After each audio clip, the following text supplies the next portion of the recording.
"வெண்ணிலா நில்லு" அப்படின்னு சொல்லிட்டு நம்ம வந்து காவேரியை பார்த்து சொல்றாரு நம்ம விஜய். அத பார்த்த காவேரி அதிர்ச்சி அடையிறாங்க.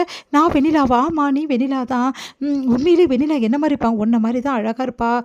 அப்படியே உன்ன மாரி இருப்பான்னு வச்சுக்கோயேன்" அப்படி சொன்னோனே, காவேரி என்ன பண்றாங்க, தன்னையே வெண்ணிலாவா நெனச்சுக்கிட்டு அப்படியே விஜய் கிட்ட வந்து கேட்டுட்டு இருக்காங்க எல்லா விஷயத்தையும்.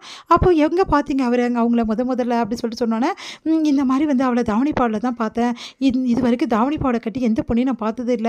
அவள தான் முதல் முறையா பார்த்தேன். பச்சை கலர் தாவணியில அவ்ளோ அழகா இருந்தா. தெய்வத மாதிரியே இருந்தா. நான் பால் விளையாடிட்டு இருந்தேன். தெரியாம அவ மேல போய் பட்டுடுச்சு. அப்ப திடீர்னு வந்து அவ வந்து இப்படி பட்டுடுச்சே அப்படின்னு சொல்லிட்டு அப்படியே வந்து பார்த்தா என்ன. சாரி சொன்னேன். அப்பதான் அவர் முகத்த பார்த்தேன். எவ்ளோ அழகா இருந்தா அவ. அப்படியே வந்து தேவதை மாதிரி அவ்ளோ அழகா அவ. அப்படியே பளிச்சுன்னு இருந்தா. என்ன இப்படி பண்ணிட்டீங்க அப்படின்னு சொல்லிட்டு அப்படியே கோச்சுக்கிற மாரி பண்ணா. எனக்கு ஒண்ணுமே புரியல. அப்படியே பார்த்துட்டே இருந்தேன் அவளையே. எனக்கு இன்னொரு தடவ பார்க்கணும் போல இருக்கு. அந்த அளவு வந்து அவ அழகானவ, கியூட்டானவ அப்படின்னு சொல்லிட்டு இருக்காரு. அடுத்து வந்து வெண்ணிலாக்கு ப்ரப்போஸ் பண்ணீங்களா? கொஞ்ச நாளே நல்லா நான் வந்து பழக ஆரம்பிச்சுட்டேன் வெண்ணிலா கூட. அவ வந்து என்கிட்ட வந்து பேசாம வந்து கூச்ச சுபாவமா இருந்தா. அவங்க கிராமத்துலேருந்து வந்திருந்தாங்க. அப்பதான் எங்க வீட்ல வந்து எதிர் வீட்ல வந்து தங்குனாங்க. அப்பதான் அவள நான் பார்த்துட்டு இருந்தேன். அப்ப எங்க வீட்ல உள்ளவங்கலாம் சொன்னாங்க, இந்த மாரி வந்து அவ கூட பழகாத, பேசாதன்னு சொல்லிட்டு அவங்க வந்து ஸ்டேட்டஸ்ல கம்மியானவங்க சொன்னாங்க. அதெல்லாம் எனக்கு ஒரு பெரிய விஷயமே இல்ல. பணம், காசுலாம் எனக்கு தேவையே கிடையாது. என்ன பொறுத்தவரைக்கும் அவளோட அன்பு தான் எனக்கு முக்கியம்னு சொல்லிட்டு தான் அவகிட்ட நான் பழக ஆரம்பிச்சேன். நீங்க பாஸ் முதல்ல எப்போ ப்ரப்போஸ் பண்ணீங்க? அது வந்து ஒரு சூப்பரான நாளு. அன்னைக்கு என்னால மறக்கவே முடியாது. அவளுக்காக வந்து நெறைய பூ வாங்கி, அப்படியே வந்து நான் ரோஸ் குடுத்து ப்ரப்போஸ் பண்ணேன். அவ வந்து அப்படியே தயங்கி நின்னா. அதுக்கப்புறம் நான் ப்ரப்போஸ் பண்ணோனே அப்படியே வந்து வாங்கிக்கிட்டா. எனக்கு சந்தோஷம் தாங்கவே முடியல. அப்படியே வந்து பறக்கிற மாதிரி இருந்தது என் மனசு. எப்படி ப்ரப்போஸ் பண்ணீங்க? சொல்லுங்க பார்க்கலான்னு. இப்படிதான் அப்படின்னு சொல்லிட்டு, "ஐ லவ் யூ வெண்ணிலா" அப்படின்னு சொல்லிட்டு, அப்படியே வந்து காவேரி பக்கம் வந்து சொல்லிட்டு சொல்றாரு. அத கேட்டு அப்படியே ஒண்ணுமே புரியாம வந்து யோசிக்கிறாங்க. "உன்ன நான் எவ்வளோ விரும்புறேன் தெரியுமா?" அப்படியே ஓடி வந்து அப்படியே ஹக் பண்ணிக்கிறாரு. "நீ தான் எனக்கு உயிர் வெண்ணிலா. நீ இல்லாம என்னால வாழவே முடியாது" அப்படின்னு சொல்லிட்டு அப்படியே இருக்க அணைச்சுக்கிறாரு. உடனே வந்து காவேரிக்கு சந்தோஷம் தாங்கவே முடியல. அப்படியே தன்னை அறியாம வந்து விஜயோட அணைப்புல வந்து தன்னையே மறந்துடுறாங்க காவேரி ஒரு நிமிஷம். அடுத்து வந்து "நான் வெண்ணிலா இல்ல" அப்படி சொல்ல வராங்க. "இங்க பாரு, நீ எதுக்காக என்னை விட்டுட்டு போன? இப்பவும் என் மனசுல நீ தான் இருக்க.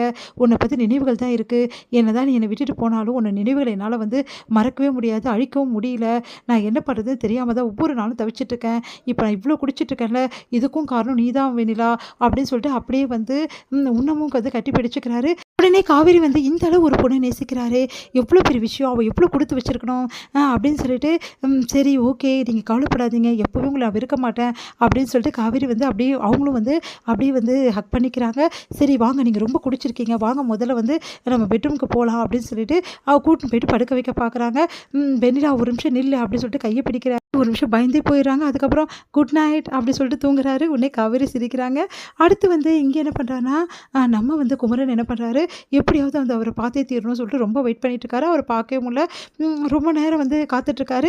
இங்கே என்ன பண்ணுறாங்க, நம்ம வந்து கங்கா வந்து ஃபோன் பண்ணிக்கிட்டே இருக்காங்க. ஃபோனை எடுத்து பார்த்துட்டு மறுபடியும் வச்சிடுறாரு. மறுபடியும் எடுத்து பார்க்குறாரு, மறுபடியும் வச்சிடுறாரு. இப்போ கங்கா கிட்ட பேசினா பிரச்சனை தான் ஆகும். நான் அப்புறம் வரேன் கங்கா அப்படி சொல்லிட்டு வச்சிடுறாரு. அடுத்து வந்து அங்கே இருக்கிறவங்க எல்லாம் ரொம்ப பாவம் பார்த்து, சரி ஓகே சாரை வந்து மீட் பண்ண வைக்கலாம் அப்படி சொல்லிட்டு முடிவு பண்ணி, இந்த மாதிரி சார்கிட்ட போய் பேசுப்பா அப்படி சொல்கிறாங்க. நீ யார், உன்னை யார் விட்டது அப்படி சொல்லிட்டு சொன்னோன்னே, சார் மறந்துட்டீங்களா சார், நீங்கள் எனக்கு ஆர்டர் கொடுத்தீங்களே அப்படின்னோடனே, ஓ நீயாப்பா அது, இப்போ தான் ஞாபகம் வருது, சாரிப்பா அப்படி சொல்லிட்டு உள்ளே வாப்பா அப்படின்றாரு. என்னப்பா என்ன பார்க்க வந்து அப்படின்னோடனே, நடந்த விஷயத்தை எல்லாத்தையுமே வந்து குமரன் வந்து ஒன்று ஒன்றா சொல்கிறாரு. அவர் வந்து அதிர்ச்சி அடைகிறாரு. உடனே குமரன் சொல்கிறாரு, சார் நாங்கள் வந்து கான்ட்ராக்டாக தான் சார் இப்படி தெரியாமல் சொல்லிட்டேன். ஆனால் என் ஒய்ஃப் வேணாம் தான் சார் சொன்னா. இப்போ அதனால தான் சார் உண்மையை சொல்ல வந்திருக்கேன். தயவு செய்து என்னை மன்னிச்சிடுங்க சார் சொல்கிறாரு. முதல்ல வந்து அவர் திட்டுறாரு. அதுக்கப்புறம் சரி ஓகே உங்களுக்கு கான்ட்ராக்ட் தரேன் அப்படின்னு ஒத்துக்கிறாரு.